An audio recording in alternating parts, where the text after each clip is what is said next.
ఈనాడుగా నేడు పిలిస్తే పలికే దేవుడు కావాలనుకున్నా. ఈనాడు పలికావు ఉగమ జగమైన చెరుకు చేదైన రాజాది రాజులు అడినాడు చెప్పినా నిన్ను మాత్రం మరవను, నిన్ను మాత్రం కొలుస్తాను అని చెన్నకేళ్తాను కొలుస్తానని బ్రహ్మనాయుడు కదిలి నీకు ఎక్కడికి తీసుకొస్తున్నాడు? పలనాడు ప్రాంతం మాచర్లపట్నం తీసుకొస్తున్నాడు. మరి చెన్నకేళ్తాను తీసుకొస్తుంటే ఈ యొక్క జోలిలో ఉన్న చెన్నకేళ్తాం అనుకుంటున్నాడు. సో వీడు గొప్పదంతా, వీడు ఏ ఊరు? వీడు పలనాడు. అక్కడి నుంచి ఇక్కడికి వచ్చి రాయి బుద్ధి కొలుస్తానని తీసుకెళ్తున్నాడు. అతని దగ్గర ఎంత శక్తి ఉందో, అతని ఇతను కొలుస్తాడా కొలవడా, ఇతని దగ్గర ఎంత మహిమ ఉందో చూడాలని, ఎంత భక్తి ఉందో చూడాలని ఆ జోలిలో ఉన్న చెన్నకేళ స్వామి శిలానది దాటి వచ్చే సమయాన జారి శిలానదులు పడ్డాడు. దేనికోసం కనబడ్డా? లోతు ఎంత ఉందో చూద్దామని.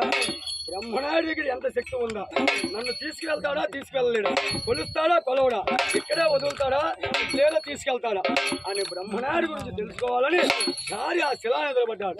ఏ కేశవా, పోతే పోనిస్తాడా, పొలిమేరు దాటిస్తాడా, ఎక్కడికి వెళ్ళిన నేడు వదిలేదు లేదు.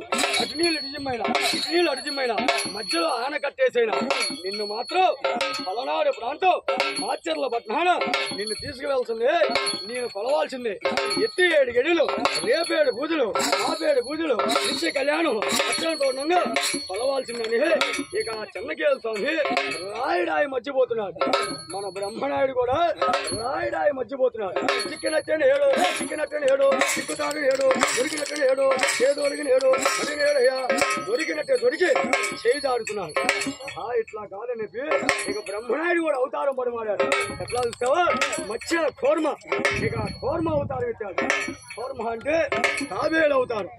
ఇక తాబేలు అవతారం ఎత్తి రాయుడాయి మర్చిపోతున్నాడు చెన్నకేళ స్వామి. ఈ యొక్క బ్రహ్మనాయుడు కూడా ఆ కూర్మ తాబేలు అవతారంలో ఒక్కొక్క రాయిని నేడు అవలేలగా నేడు శిలానదిలో నుంచి అవతలకు అంటున్నాడు. ఒక్కొక్క రాయి వచ్చి ఒడ్డున పడ్డాడు. ఆ ఒక్కొక్క రాయి 66 వీరనాయకులు. ఈనాడు కలిగిన కారంపూడిలో మన ఒక నాగులేటి ఒడ్డున నగలధారి మడుగు. ఆ నాగులేటి ఒడ్డున ఉంది వీరగుడి.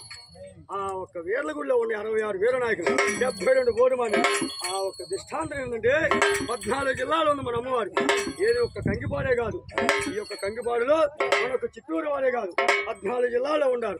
ఈ యొక్క 14 జిల్లాలో కూడా మన ఒక అమ్మవారిని శ్రీ లక్ష్మీ చెన్నకేశవ, శ్రీదేవి భూదేవి పిలిస్తే పలికే వీర్ల పేరుతో వీర్లంగమ్మ తల్లి, అక్కలక తమ్ముడు, ఇక్కపోతన్న రావుకు తమ్ముడు, రావుపోతు రాదు, 300 కోటి శ్రేష్టాధికుడు, తల్లి పోతురాదు, పలనాడి పోతురాదు, లక్ష్మీ నరసింహ, ఒక్క తమ్మాల్ని ఆడించిన ఒకడా నరసింహ పానకాల స్వామి దేవాన దేవతల్ని కొలిచిన ఒక్క పలనాటి వారు కూడా స్వరాజ్యాస్తూ 66 వీరనాయకులు కలిగిన కారంపూడిలో. మరి ఇటు నుంచి లెక్కేసుకుంటూ వెళ్తే కనబడ్డా, ఇటు నుంచి లెక్కేసుకుంటూ వచ్చామనుకో, ఇటు వచ్చేసరికి ఒకటి తగ్గిద్ది. మళ్ళీ ఇక్కడి నుంచి లెక్కేసుకుంటూ వెళ్తే ఈ దరికి వచ్చేసరికి ఒకటి పెరిగిద్ది. ఆ దృష్టాంతం అప్పటికి ఇప్పుడు కూడా కలిగిన కారంపూడిలో అమ్మవారి సన్నిధిలో ఇప్పుడు కూడా అదే దృష్టాంతం కనుక వెళ్ళిన వారు ఉంటారు, ఎదలేని ఉంటారు, చూసిన వారు ఉంటారు, చూడని వారు ఉంటారు. కనుజావస్తూ మరి అలాంటి దృష్టాంతరాలు అనేది కలిగిన కారంపూడిలో అప్పటికి ఇప్పుడు కూడా వాళ్ళాడుతున్నారు. నమ్మితే అమ్మ, నమ్మకపోతే బొమ్మ. ఇక్కడ ఉన్నదంటే ఉన్నది, లేదంటే లేదు. ఉగమ జగమైన కొలుస్తానని చెన్నకేళ స్వామిని తీసుకొచ్చి కొలుస్తానన్నాడు. మరి చెన్నకేళ స్వామిని తీసుకొస్తే మీకు నాకింత బాధ ఉండేది కాదు, మా గురువు గారికి, మా దేవుని పెనుపెద్ద గారికి ఇంత కష్టం కూడా ఉండేది కాదు.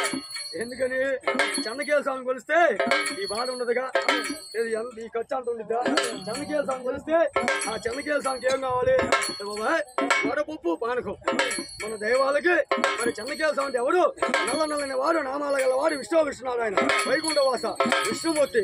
ఆ విష్ణుమూర్తి కావాల్సింది చెంచా పంచదార పెట్టినా సంతోషపడతాడు, లేదా వడపప్పు పానకం పెట్టినా, లేదా నారికేళం కొబ్బరికాయ కొట్టినా కానీ సంతోషపడతాడు. ఏది? చెన్నకేళ స్వామి. మరి చెన్నకేళ స్వామిని కొలిస్తే పలనాటి వారు ఒక పోటుతో అయిపోయింది. మరి పలనాటి వారు ఊరుకున్నారా? బ్రహ్మనాడు ఏం చేశారు? అమ్మకరాని ఆయన అంటే కొనుక్కున్నారు. మరి అప్పుడేమో తేలిగ్గా ఉంది, ఇప్పుడేమో బరువుగా ఉంది. మరి అంతేగా, అప్పుడు రూపాయి అన్నది ఇలా రూపాయి అవుతుంది. మరి అట్లానే ఇప్పుడు అమ్మవారిని కోరిక చెన్నకేళ స్వామిని వచ్చినప్పుడు నీకు అమ్మవారు కావాలన్నారు. మరి అమ్మల కన్నమ్మ, ఒకగానికి తల్లి, జగానికి తల్లి, శివుడు విష్ణువరాన శివమాంకాళి భారతవరాన పరమ కళ్యాణి ఆదిపడా శక్తి పలనాటి వారు కొలిచారు వీరుల్ని. ఆ ఒక్క వీరుల పేరుతో వీరలంకమ్మగా వచ్చింది. మన అమ్మవారు వస్తే 5 సంవత్సరాలు పసిబాలగా వచ్చిందంట బ్రహ్మనాయుడు దగ్గరికి. ఏమయ్యా నాయుడు, కొలవడా నిన్ను కోటేశ్వరం చేస్తా, మెట్టు ఎక్కిస్తా, అందనం ఎక్కిస్తా అన్నా. అమ్మా, ఇంత వడ్డీకి నేను ఆడదేవతకు అడ్వంచి దండం పెట్టల. నేను ముందు కొలిచింది ఇలవేలుపు చంద్రుడు, ఆచర్ల చంద్రుడు, అండాచల చంద్రుడు, కనకాచల చంద్రుడు, శ్రీ లక్ష్మీ చెన్నకేశ్వర. ఆ చెన్నకేశ్వరానికి తప్పితే పరదేవుడికి నేను మొక్కిన వాడిని కాదు. ఇవాళ నువ్వు వచ్చి నా వల్ల కాని పని నెరవేరుస్తాను, నన్ను కొలువు, మెట్టు ఎక్కిస్తాను, అందనం ఎక్కిస్తాను, కోటేశ్వరం చేస్తాను. కానీ కొలిసేది లేదమ్మా, కలిసేది లేదు. అయితే నాయన ఇన్ని చెప్పినా కానీ నీ వల్ల కాని పని మొత్తం కూడా ఏది ఉన్నా కానీ నెరవేరుస్తా బలవడా నాయుడు అన్నారు. అయితే అమ్మా కొలుస్తా, కానీ ఒక చిన్న మాట, మా ఒక చెన్నకేశ్వరాన్ని వెళ్ళి అడిగి వస్తా. అతను కానీ కొలవమంటే నిన్ను నిత్య కళ్యాణంగా పచ్చడుకోండుగా నీకు మాత్రం కొలుస్తా, యోగ భోగాలు ఇస్తా. అతను కానీ వద్దన్నాడా ఎర్రగీసిన ఏగాని కాదు కదా, అద్దె గీపెట్టుకున్నా కానీ నీకు మాత్రం చెయ్యెత్తి మొక్కేది లేదు, సాంబడాన్ని వేసేది లేదు. ముందు పోయిడారా నాయుడు అన్నాడు. బ్రహ్మనాయుడు కదిలి చెన్నకేశ్వరం దగ్గరికి వచ్చాడు. అయ్యా కేశవ, అది వచ్చింది అమ్మవారు 5 సంవత్సరాల పసిబాలగా పంచలోకాలతో వెలుగొందుతుంది. మన అమ్మవారు ఎప్పుడైనా కానీ పసిబాల నేడు పంచలోకాలతో వెలుగొందుతుంది. మన ఒక వీరుల పేట వచ్చే వీరలంకమ్మ 5 సంవత్సరాల పసిబాల రూపంతో ఉండబట్టి మనం 3 ఏళ్ళకు కొలిచినా, 5 ఏళ్ళకు కొలిచినా, 9 ఏళ్ళకు కొలిచినా, 11 ఏళ్ళకు కొలిచినా అమ్మవారు శాంతం అనబట్టి మనం ఇన్ని సంవత్సరాలైనా కానీ ఆగి కొలుపులు వస్తుంది. అదే కాటంకమ్మ, రడంకమ్మ, పురకాయలంకమ్మ, మారాక్షంకమ్మ, పొరలంకమ్మ లాగా మరి అదే బయట అంకమ్మలు అయితే ఏది మనం ఈ పాటికి ఎన్నిసార్లు కొలుపుకోవాల్సి వచ్చింది. ఇది నాటు 2గా ఇంక మధ్యలో చేయలేదుగా, మధ్యలో చేశారా? చేయలేదుగా, అంతేగా. మేము ఫస్ట్లో వచ్చినప్పుడు అప్పుడు ఏంటి మధ్యలో కరోనా వచ్చిందా? కరోనా